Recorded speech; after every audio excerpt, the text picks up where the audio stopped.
যুদ্ধ করবে না, বন্ধ। ভারতের প্রত্যেকটি নাগরিক যারা ওখানে 22,000 লোক আছে, তারা দেশ ছেড়ে যখন বেরিয়ে যাবে ইউক্রেন ছেড়ে, তার ভারত লড়াই করবে। বাস বুকিং করে শয়ে শয়ে বাস পেছনে পেছনে আসছে, ভারতীয় জাতীয় পতাকা বেঁধে দিয়ে বাসে, আর ইউক্রেনের বর্ডার পার হয়ে চলে গেল বিভিন্ন দেশে, সেখানে থাকলো, সেখান থেকে বিমান চলাচল। ইউক্রেনের বিমান বন্ধ ছিল।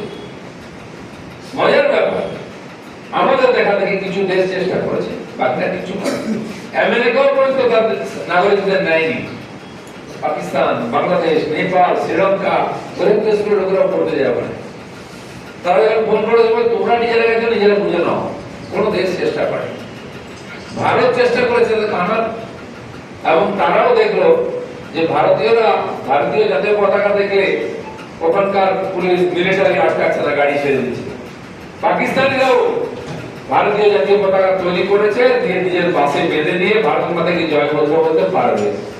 তো ভারতের জাতীয় পতাকা সম্মান আজ বিশ্বের কতটা, পাকিস্তানিরাও দখল করে নিচ্ছে জাতীয় পতাকা, তারাও ভারত মাতাকে যে বলবে, খেলায় বলে অনেক কিছুই করে। এই যে রেপুটেশন তৈরি হচ্ছে, লিবিয়াতে যুদ্ধ হলো, সেখান থেকে ভারতীয়দেরকে বিমানে তুলে নিয়ে এলেন। জিতেন্দ্র সিং আমাদের সেনাপ্রধান ছিলেন, মন্ত্রী দিয়ে গেছে। ইরাকের লড়াই হলো, ইরাক থেকে কুয়েত থেকে উদ্ধার করা হলো। বিশ্বের যেখানে হয় তার সঙ্গে সঙ্গে অন্য দেশের লোকেদেরকেও উদ্ধার করে। এটা ভারতবর্ষ, বিশ্বগুরু ভারত এভাবেই হবে, গায়ের জন্য না। আমেরিকা গায়ের জন্য অস্ত্র দিয়ে মার পিট করে লোককে দখল করবে, আফগানিস্তানকে এইভাবেই করবে, ইউক্রেনকে এখন করা হচ্ছে। বড় বড় ছোট ছোট ভিয়েতনাম থেকে আর অন্যান্য দেশের উপর অত্যাচার করে ধ্বংস করে অর্থনীতি বলে বহুত অধিকারী হয়ে গেছে। কেউ ব্যবসার নাম করে যাচ্ছে, চুষে নিচ্ছে। চায়না পাকিস্তান থেকে চুষছে, শ্রীলঙ্কাকে চুষে ভিখারি করে দিল। এরকম ছোট ছোট দেশগুলোকে গিয়ে বলছে আমরা তোমার উন্নতি করে দিল, একটা রাস্তা করে দিল, নেতাদের দুটো গাড়ি দিয়ে দাও, বিমান দিয়ে দেয়, ঘুষ। ছোট ছোট দেশগুলো সবচেয়ে বেশি দুর্নীতি আমাদের দেশেও ছিল। এই রাহুল গান্ধী তার মাকে চায়নার সঙ্গে এগ্রিমেন্ট করে এসেছিল, সব সুবিধা নিয়ে, টাকা পয়সা নিয়ে। একসময় রাশিয়ার টাকা দিয়ে এখানকার বহু নেতাকে কিনে রেখেছিল। আজকে হিম্মত হয় না, আজকে ভারতীয় নেতারা কমসে কম বিজেপি নেতারা বিক্রি হয় না, তা তাকে বলার হিম্মত করা লাগে। যারা বিক্রি হতো সময় তাদেরকে আলাদা করে দিয়েছে। বিতর্ক ছিল না, যে এসছে বিজেপি সঙ্গে সঙ্গে তার বিতর্ক পেয়ে গেছে, তাকে পরিবর্তন করেছে।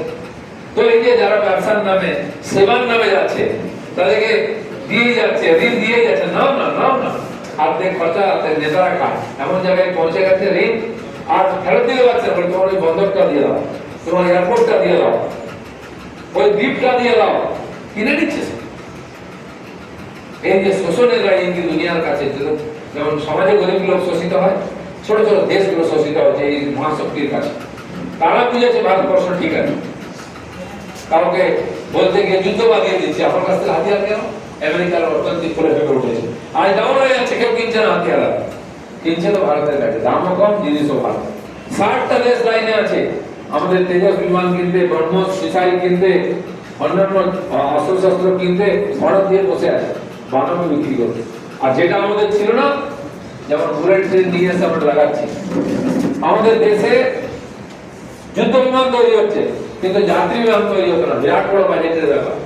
আমাদের দেশের যে কোম্পানিগুলো, যাদেরকে বিরোধীরা বারবার গালাগালি দিচ্ছে, তাদের কাছ থেকে টাকা নিয়ে ভোট লড়বে, আর ওদেরকে গালাগালি দেবে। আম্বানি, আদানি, টাটা, এই ধরনের যে বড় বড় কোম্পানি আছে, যারা বিলিয়নিয়ার হয়ে গেছে, বিদেশের বড় কোম্পানিগুলোকে টক্কর দিতে পারে।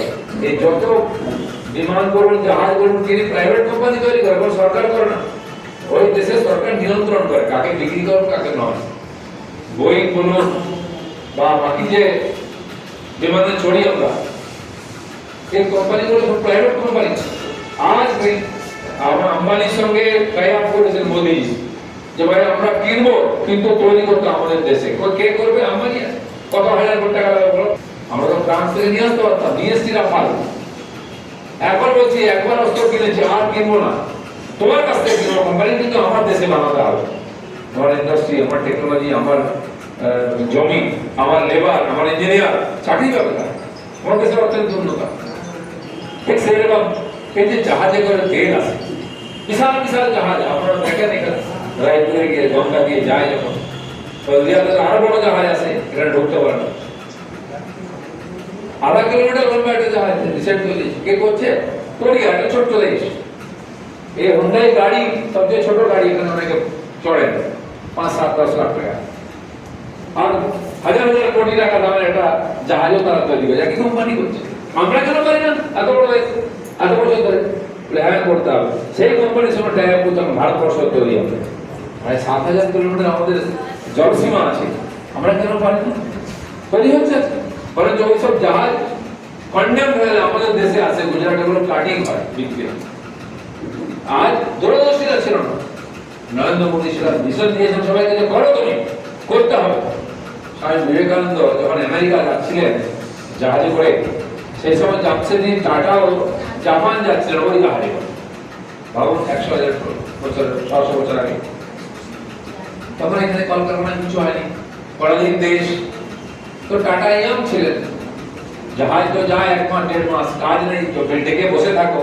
আমার অভিজ্ঞতা আছে, আমি আন্দামান যেতাম যখন 4 দিন ধরে জাহাজে বসতাম, নামার উপায় নেই, ট্রেন নেই, বাস নেই, নেমে এলাম, চা খেলাম, ওখানে। তো দেখা হয়ে যাচ্ছে কে যাচ্ছে কি ব্যাপার, তখন তো